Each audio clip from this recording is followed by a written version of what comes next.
On August 2nd, 1914, a massive crowd gathered in the Palace Square of St. Petersburg. It was a sweltering summer day.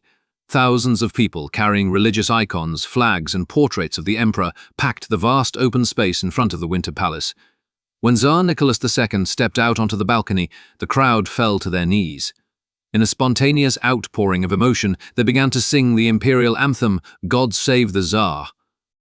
Nicholas raised his hand and took a solemn vow. He repeated the exact words spoken by his ancestor Alexander I during the invasion of Napoleon in 1812. He swore that he would not make peace so long as a single enemy soldier remained on Russian soil. The strikes that had paralyzed the capital vanished. The revolutionaries who had been plotting the Tsar's downfall just weeks before were now enlisting in the army. The city was so swept up in anti-German sentiment that the capital itself was renamed from the Germanic St. Petersburg to the more Russian-sounding Petrograd. To the Allies in France and Britain, the entry of Russia into the war was the ultimate guarantee of victory. The European press spoke obsessively about the Russian steamroller. The logic was simple mathematics. The Russian Empire had a standing army of 1.4 million men, the largest in the world. With the calling up of reserves, that number would swell to nearly 5 million within weeks. The military planners in Paris and London believed that while Germany might have better technology, they could not withstand the sheer weight of Russian manpower. They envisioned a limitless tide of grey-coated soldiers rolling inexorably across the border, crushing the German armies through brute force and arriving in Berlin by Christmas. However, this myth of the steamroller ignored the logistical reality of the Russian Empire. Mobilizing millions of men across the largest country on Earth was a task of unimaginable complexity, and Russia lacked the infrastructure to support it. The railway network, while improved since the war with Japan 10 years prior, was still woefully inadequate compared to Germany. Most lines were single-track, meaning trains could only move in one direction at a time. A regiment might have the men, but their rifles were in a depot 200 miles away, and their boots were still being manufactured. Furthermore, the Russian command structure was dangerously antiquated. The Minister of War, Vladimir Sukhomlinov, was a charming courtier who believed that modern warfare had not changed since the 19th century. He famously despised the use of maps, believing that a true commander led by intuition. He had failed to secure enough artillery shells, assuming that the war would be short and decided by the bayonet charge. This episode chronicles the destruction of that initial optimism and the story of how the Russian steamroller was driven into a trap. We will follow the journey from the swamps of East Prussia to the forests of Lithuania, where the Imperial Army was decimated. Finally, how a conflict that began with a holy oath on a palace balcony devolved into a slaughter so profound that it stripped the Tsar of his last remaining shield, the loyalty of his soldiers.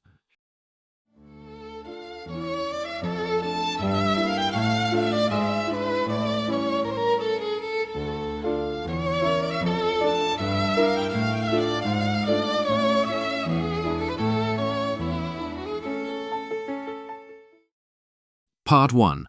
Two Generals and a Slap. In the first weeks of August 1914, the French Republic was fighting for its existence. The German war machine had smashed through neutral Belgium and was advancing rapidly toward Paris. The French government, terrified by the speed of the German assault, sent desperate cables to their allies in St. Petersburg. They begged the Tsar to launch an immediate offensive on the Eastern Front.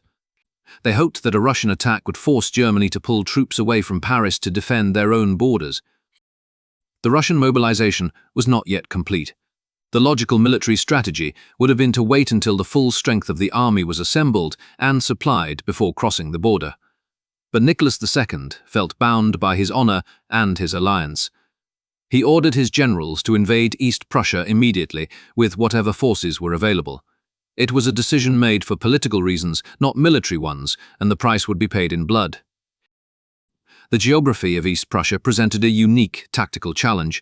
The border region was dominated by the Masurian Lakes, a vast, chaotic network of swamps, forests, and bodies of water that stretched for 50 miles. No army could march through the lakes. Any invading force had to split in two, moving around the obstacles on either side. The Russian plan relied on a pincer movement. The First Army would march around the lakes to the north, entering Germany from the east. The Second Army would march around the lakes to the south, coming up from Warsaw. The idea was that the German defenders would be caught between these two giant claws and crushed. To lead this complex operation, the Russian High Command selected two of its most experienced cavalry commanders. The First Army in the north was commanded by General Paul von Rennenkampf. He was a Baltic German aristocrat, a man with a reputation for toughness and personal bravery. He was popular with the Tsar, but among his peers he was viewed with suspicion. He was considered arrogant, selfish, and notoriously difficult to work with. The Second Army in the south was commanded by General Alexander Samsonov. Samsonov was a career soldier who would spend the last few years as the Governor-General of Turkestan. He was a simpler man than Rennenkampf, kind to his staff and deeply religious, but he was in poor health. He suffered from asthma and heart trouble, and he had been out of active field command for years. When the war began, he was vacationing with his wife.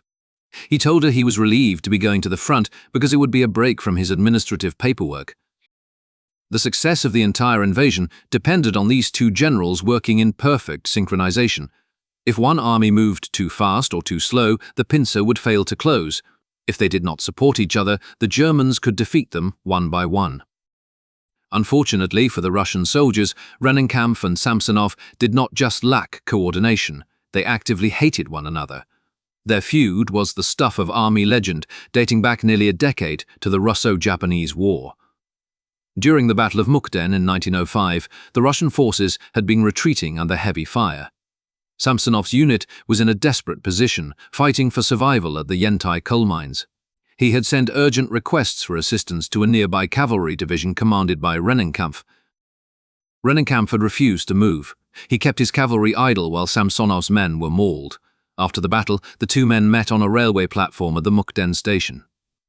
According to the story widely circulated among the officer corps, the confrontation turned violent. Samsonov, furious at the betrayal, allegedly berated Rennenkampf and then struck him across the face. Other officers had to pull them apart before they drew their sabres. Whether the physical slap actually occurred or was merely a dramatic embellishment by gossip-hungry officers, the animosity was undeniably real. For 10 years, the two men had refused to speak to one another. Now, they were expected to coordinate the movements of 500,000 men against the most professional army in Europe. The invasion began on August 17th. Rennenkampf's First Army crossed the border first. They engaged the German Eighth Army at the Battle of Gumbinnen. It was a chaotic, bloody affair, but the sheer volume of Russian rifle fire eventually forced the Germans to pull back. It was a tactical victory for Russia. The German commander, General Maximilian von Prittwitz, panicked. He telephoned his superiors in Berlin and suggested abandoning the entire province of East Prussia and retreating behind the Vistula River. This was the moment where the personal feud became fatal. After the victory at Gumbinnen, Rennenkampf stopped. His supply lines were stretched and his horses were tired. He decided to rest his army and refit. He did not pursue the retreating Germans. Crucially, he did not seem to care where Samsonov was.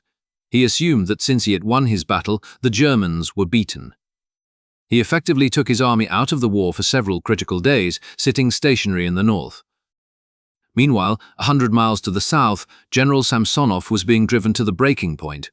The commander of the Northwest Front, Yakov Zielinski, was pressuring him relentlessly to hurry up. Zielinski was terrified of disappointing the French allies and sent furious telegrams to Samsonov accusing him of cowardice. Samsonov's Second Army was marching through a nightmare. They were moving through the sandy, undeveloped terrain of the Polish borderlands. The roads were little more than dust tracks that turned to mud when it rained. The men were marching 20 miles a day in the August heat, wearing heavy woolen uniforms and carrying full packs. They had outrun their field kitchens days ago. The soldiers were surviving on dry biscuits and unripe apples they picked from roadside trees. Because they were moving so fast, their communications broke down. The Russian army relied on telegraph wires to send orders, but they did not have enough cable to lay lines as they marched. They were forced to rely on radio. However, the Russian radio operators had not been issued the latest cryptographic codebooks. The codes they did have were slow and cumbersome to use. In their haste, the Russian operators began sending messages in the clear, uncoded Russian plaintext. They broadcasted their exact locations, their destination for the next day, and their supply shortages. They assumed that the Germans, being foreigners, would not have Russian-speaking operators listening to the frequency. This was a catastrophic error. The German Eighth Army had an intelligence unit that spoke fluent Russian. They sat in their headquarters, taking notes as Samsonov broadcasted his entire battle plan to the world. They knew exactly how tired his men were. They knew exactly where he was going. And, most importantly, they knew that Rennenkampf was sitting still in the north and was not coming to help. The German High Command in Berlin reacted to the panic of General Prittwitz by firing him immediately. To replace him, they called a 66-year-old retired general out of obscurity. Paul von Hindenburg was a veteran of the Wars of Unification, a calm, imposing figure who was waiting for the call. To serve as his chief of staff, they appointed General Erich Ludendorff, a brilliant but highly strung tactician who had just made a name for himself by capturing the Belgian fortress of Liège. Hindenburg and Ludendorff arrived on the Eastern Front on August 23rd. They looked at the maps. They saw the intelligence reports. They realized that the geography of the Masurian Lakes had separated the two Russian armies by a distance of nearly 50 miles. They saw that Rennenkampf was not moving. They decided to take a gamble that is now studied in every military academy in the world. They stripped the defenses in front of Rennenkampf's First Army, leaving only a thin screen of cavalry to pretend that a large force was still there. They took almost the entire German Eighth Army, loaded them onto trains, and utilized the superior German rail network to shuttle them south. The plan was to strike Samsonov with everything they had. They would surround the tired, hungry Russian Second Army as it emerged from the forests, enveloping it before Rennenkampf even realized what was happening. It was a maneuver of breathtaking risk. If Rennenkampf realized the Germans were gone and began to march forward, he could have walked unopposed into the German rear and won the war in a week. But Rennenkampf did not move. He sat in his headquarters, miles away, perhaps believing that he had done his part, or perhaps simply indifferent to the fate of the man who had slapped him 10 years ago. In the south, Alexander Samsonov, exhausted and blind to the trap closing around him, ordered his men to continue marching forward straight into the mouth of the waiting German army. The setup was complete. The disaster of Tannenberg was about to begin.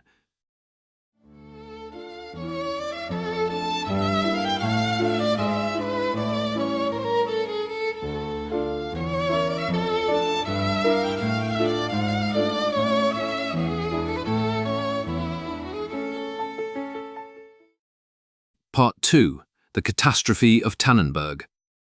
On the morning of August 26, 1914, General Alexander Samsonov believed he was winning the war. His Second Army was advancing deeper into East Prussia, capturing town after town. The intelligence reports reaching his headquarters suggested that the German army was in a disorganized retreat toward the Vistula River. Samsonov believed his mission was simply to pursue a beaten enemy and prevent them from escaping.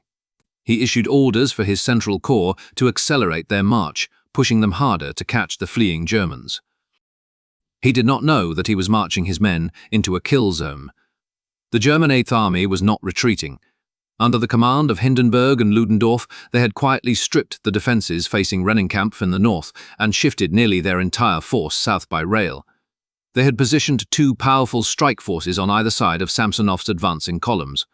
To the west, the German First Corps, commanded by the aggressive General Hermann von François, was poised to strike the Russian left flank.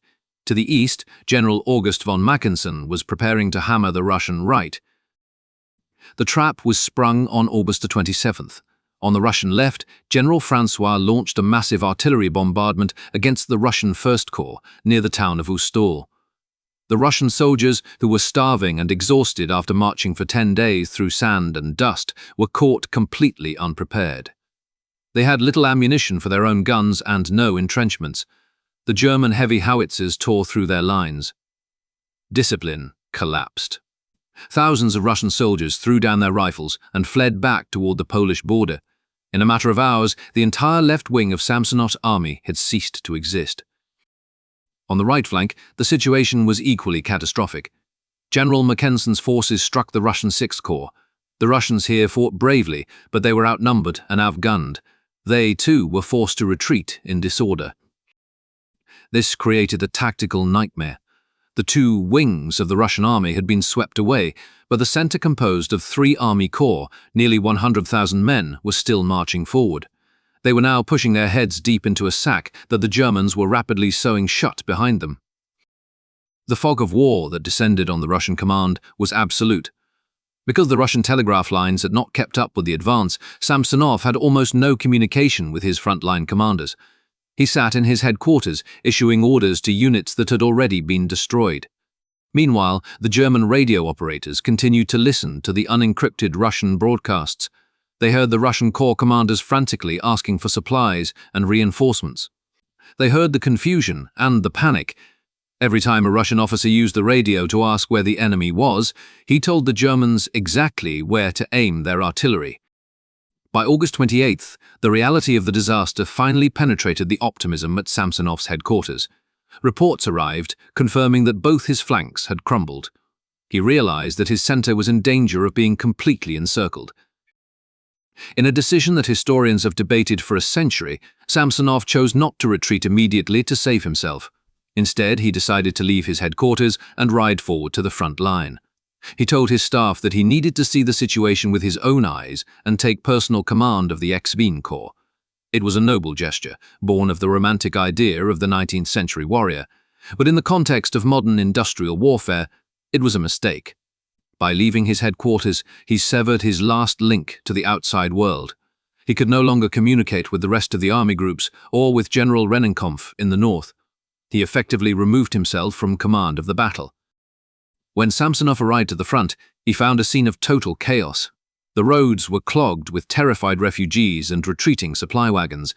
The roar of German artillery was coming from 3 sides, the north, the west, and the east. And ominously, the sound of gunfire began to appear from the south as well. The German pincers were meeting behind the Russians. The ring was closing. On August 29th, the encirclement was complete. The German forces linked up near the town of Willenberg. Inside the pocket, known to the Germans as the Kessel or Cauldron, nearly 150,000 Russian soldiers were trapped. The conditions inside the cauldron were apocalyptic. The Russian units had dissolved into a confused mob. Officers lost their men in the dense forests. Regiments from different divisions became hopelessly intermingled. They had no food. Many had not eaten a full meal in 4 days. Their ammunition was almost gone. The German artillery began to fire blindly into the pockets of trapped men.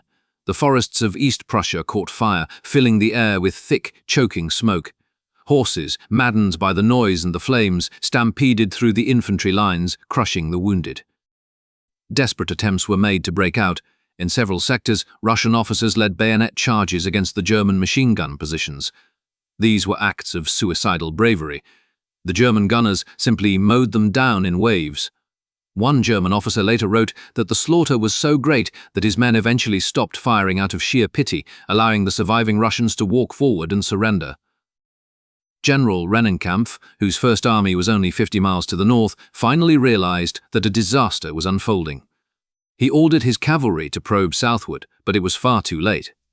The German screen held him back, and the speed of the German victory meant that by the time Rennenkampf began to move, Samsonov's army was already dead.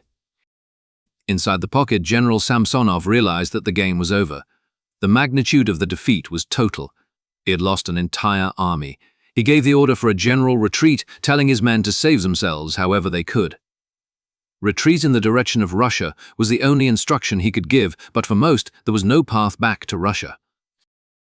On the night of August 29th, Samsonov and a small group of his staff officers, including his Chief of Staff General Postovsky, were trying to make their way through the forests back to the border. They were on horseback, but the terrain was swampy and thick with undergrowth. The horses became a liability. The ground was so soft that the animals sank to their bellies in the mud.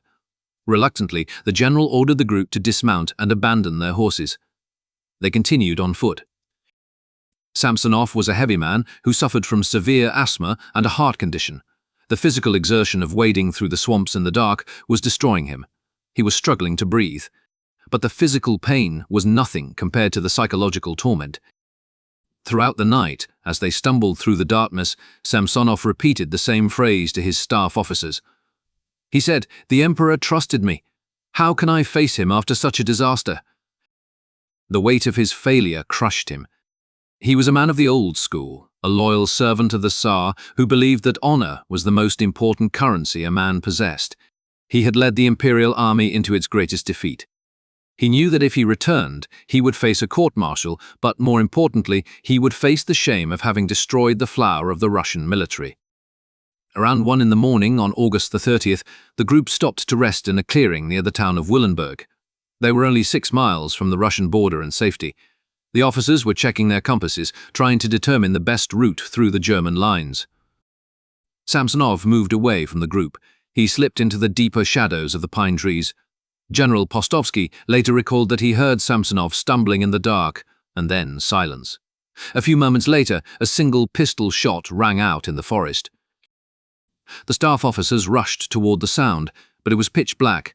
They called out the general's name, but there was no answer. Fearing that a German patrol might have heard the shot, they were forced to abandon their search and continue toward the border. They left the body of their commander behind. It was not until several days later that a German search party found the body. Samsonov was lying on his back in the undergrowth holding a revolver. He had shot himself in the head. The Germans did not initially know who he was. They searched his pockets and found a gold medallion around his neck and an identification card. When they realized they had found the commander of the Second Army, they buried him with full military honors in a local village cemetery. The Battle of Tannenberg was over.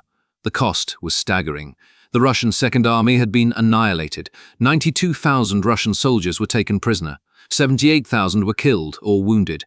Only 10,000 men out of the original 150,000 managed to escape the trap and return to Russia. The Germans had lost fewer than 15,000 men. It was one of the most lopsided victories in military history. In Berlin, Hindenburg and Ludendorff were hailed as the saviors of the fatherland. The battle wiped out the shame of the German retreat in the west and established the myth of German invincibility on the Eastern Front. For Russia, the psychological wound was mortal. The myth of the Russian steamroller was dead. The army that had marched out with icons and flags had been butchered in the swamps of East Prussia. The Tsar tried to suppress the news of the suicide and the scale of the defeat, but the thousands of families receiving telegrams about their missing sons told a different story. The whisper began to spread in the villages and the factories. The government was incompetent, the generals were fools, and the war was already lost. And this was only the first month of a war that would last for 4 years.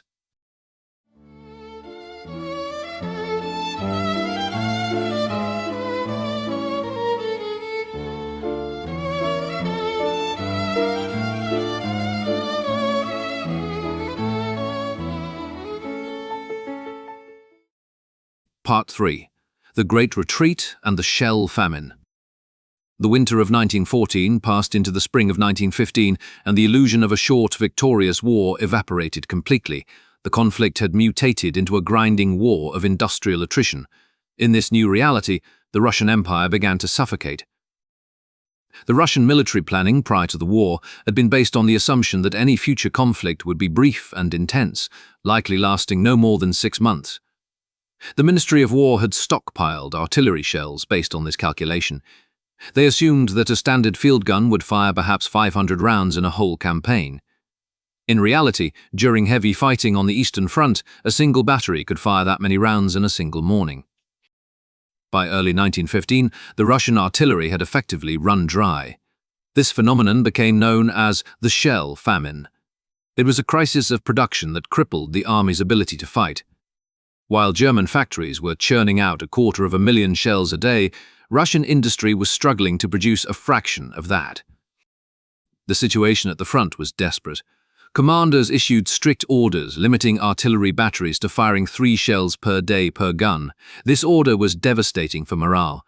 Russian infantrymen would sit in their trenches, enduring hours of relentless German bombardment, watching their defenses being pulverized.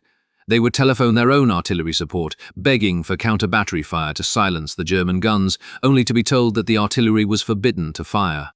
They had to sit and take it, defenseless against the steel rain. The shortage extended to small arms.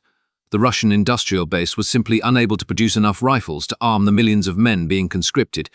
Reinforcements arriving at the train stations in Poland were frequently sent to the front line without weapons. They were instructed to wait in the reserve trenches until a soldier in the first line was killed or wounded, and then to scramble forward and retrieve his rifle. General Anton Denikin, who commanded the Iron Brigade, later wrote about the psychological toll this took on his men. He described the agony of watching his regiments being destroyed by German heavy artillery while his own guns remained silent. He noted that the Russian soldier had been betrayed by the negligence of the supply department. In May 1915, the German and Austro-Hungarian armies launched a massive offensive to break the stalemate. This operation, known as the Gorlice-Tarnow offensive, was spearheaded by General August von Mackensen. The Germans concentrated an unprecedented amount of heavy artillery on a narrow sector of the Russian line in Galicia. When the bombardment began, it obliterated the Russian trenches. The defenders, lacking the ammunition to shoot back, were overrun. The Russian front collapsed. To avoid total annihilation, the Russian High Command made the difficult decision to trade space for time.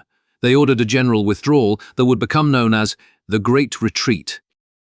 Over the summer of 1915, the Russian army abandoned the Polish salient. They gave up the fortress cities of Warsaw, Ivangorod, and Brest-Litovsk. They retreated hundreds of miles to the east, effectively surrendering the entire western border of the empire. The retreat was conducted under a policy of scorched earth. The High Command was determined to leave nothing behind that could be useful to the enemy. As the army pulled back, engineers blew up bridges, railway depots, and water towers. But the destruction went much further. Cossack units were ordered to burn crops in the fields and destroy villages. This policy created a humanitarian catastrophe. The Russian government ordered the civilian population in the war zone to evacuate. Millions of people. Poles, Lithuanians, Latvians, and Jews were forced to leave their homes with only hours' notice. They piled their belongings onto carts or carried them on their backs, joining the retreating columns of soldiers. The roads turned into rivers of human misery. A chaotic mass of infantry, artillery wagons, cattle, and weeping refugees clogged the unpaved tracks. The dust raised by millions of feet choked the air. In the summer heat, water became scarce. Sanitation was non-existent. Typhus and cholera began to stalk the refugee columns. People died by the thousands on the roadside. The dead were often left unburied in ditches because the survivors were too weak or too hurried to dig graves. The retreating soldiers, already demoralized by defeat, were forced to march through this sea of suffering. They watched their own citizens dying of starvation and disease, a visible reminder of the government's failure to protect its people. The anger in the ranks began to shift. In 1914, the soldiers had directed their hatred toward the Germans. By late 1915, the hatred was turning inward toward Petrograd. The soldiers could not understand how the largest empire on earth could send them to war without boots or bullets. Letters written by soldiers from the front during this period, which were intercepted by military censors, reveal a darkening mood. They stopped writing about victory and started writing about betrayal. A narrative began to take hold in the trenches that the shortages were not accidental. The soldiers whispered that they were being sold out. This paranoia was fueled by the political rumors discussed in the previous episode. The soldiers knew that the Empress was German. They heard the rumors about Rasputin. In the simplistic worldview of the peasant conscript, there was only one explanation for why they were being slaughtered: treason at the top. They believed that German spies in the imperial court were sabotaging the ammunition trains and sharing their plans with the Kaiser. This spy mania had tragic consequences on the ground. The army began to scapegoat the local Jewish population in the Pale of Settlement.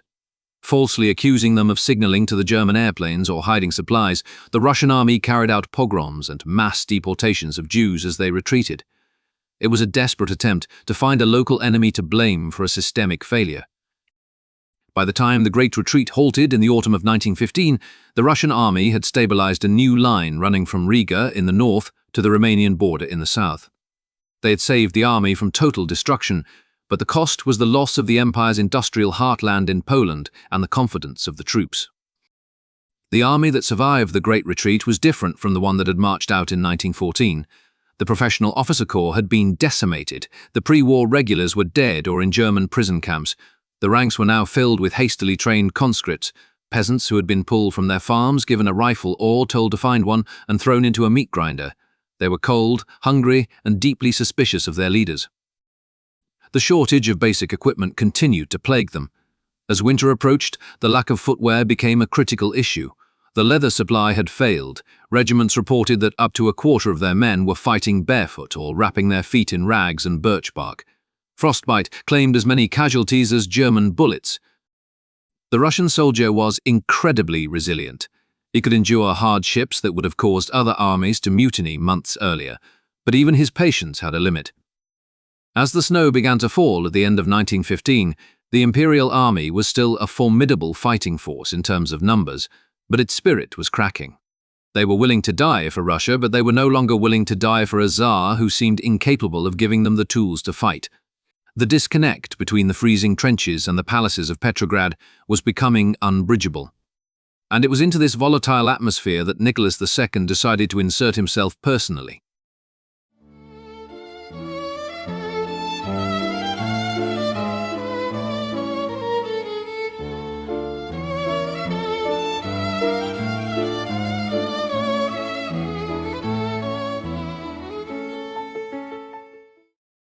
Part 4. The Commander-in-Chief, the Tsar, at the front.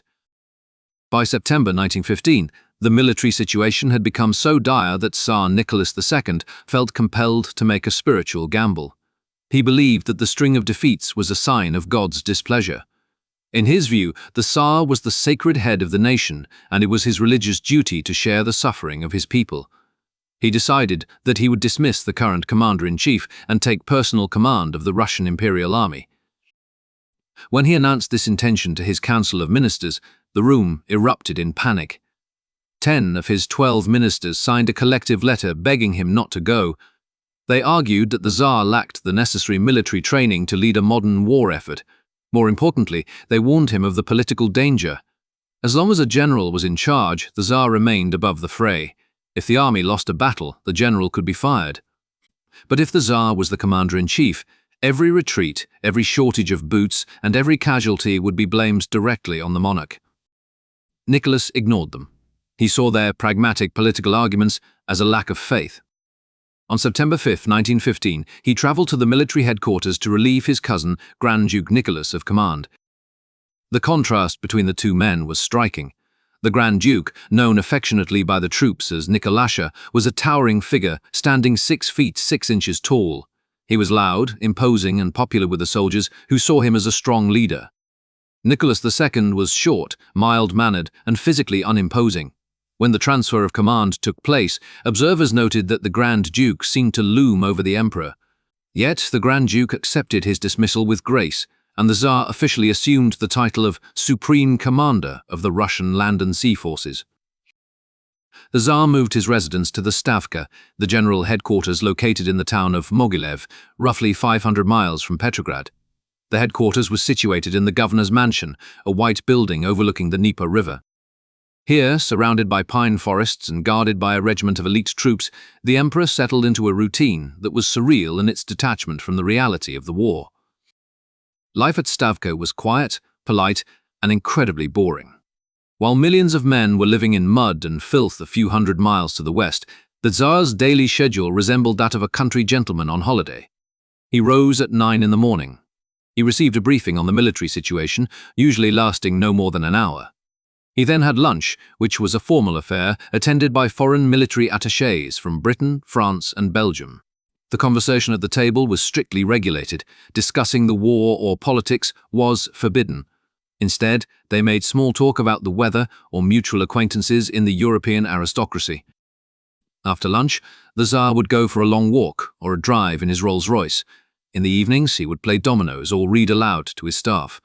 To the generals trying to run the war, the Tsar's presence was a distraction. He did not interfere much in the actual operational planning, which was a blessing, but his mere presence required a level of protocol and ceremony that consumed valuable time.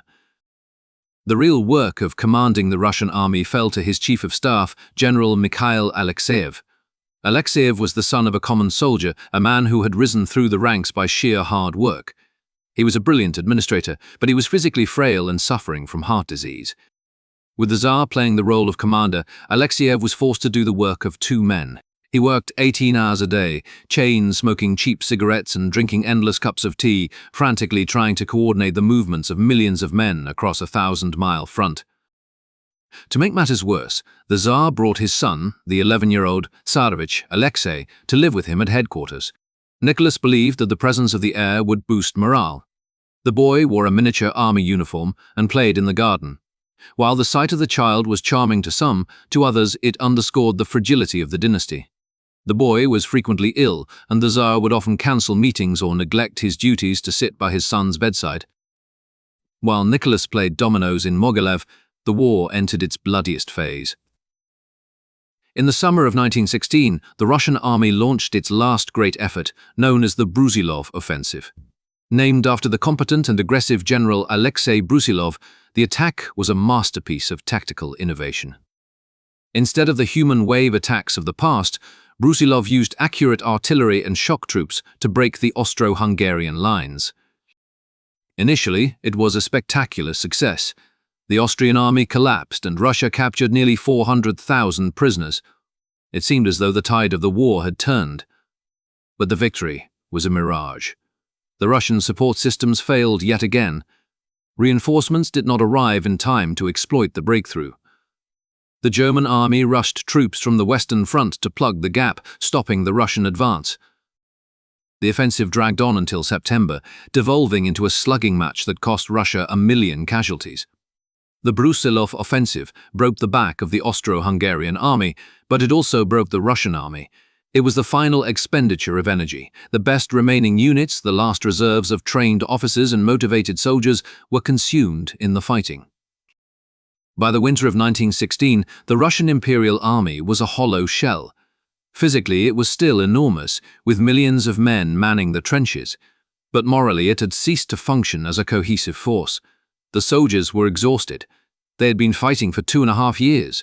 They had seen victories turn into defeats and retreats turn into stalemates. They were tired of the lice, the rats, and the constant hunger. The supply crisis had returned with a vengeance. The railway system, pushed to the breaking point, finally collapsed under the strain of the winter snows. Food shipments to the front became irregular. Soldiers were receiving half rations, then quarter rations. Scurvy began to appear in the trenches. But the most dangerous change was in the minds of the men. For centuries, the Russian peasant had viewed the Tsar as a semi-divine figure, the little father who loved his people but was deceived by his wicked ministers. By taking personal command, Nicholas had destroyed this myth. He was no longer the distant, benevolent monarch. He was the man in charge. The soldiers saw his name on the orders that sent them to their deaths. They blamed him for the lack of bread. They blamed him for the frozen feet. The bond of loyalty that held the army together snapped. Officers reported a terrifying rise in insubordination. Soldiers refused to salute. When ordered to attack, entire companies would simply refuse to move. In the rear areas, thousands of men deserted, taking their rifles with them and heading back to their villages. In the trenches, the men gathered around makeshift stoves and listened to agitators who read illegal pamphlets. They talked about the rumors from Petrograd, the German Empress, the mad monk Rasputin, and the weak Tsar playing games at headquarters while the country burned. They asked the question that would soon tear the empire apart: why are we fighting? As December 1916 came to a close, a heavy silence fell over the Eastern Front. It was the silence of an army that was done fighting the foreign enemy.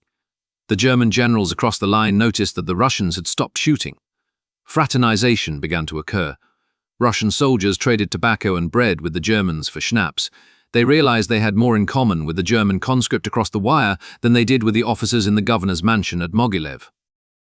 Nicholas II sat in his headquarters, writing letters to his wife about the weather and the quiet days. He was blind to the fact that the instrument of his power, the army, had melted away in his hands. He believed that the silence at the front was a sign of discipline. In reality, it was the calm before the storm.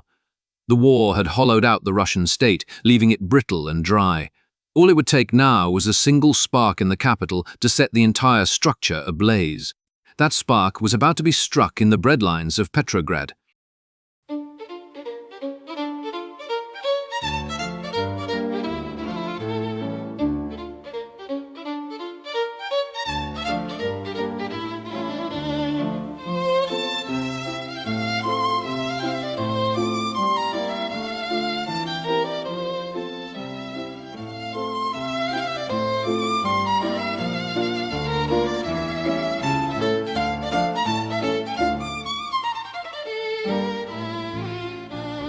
This podcast was entirely produced by Andrew Scott. If you have any suggestions for topics or improvements, please get in contact.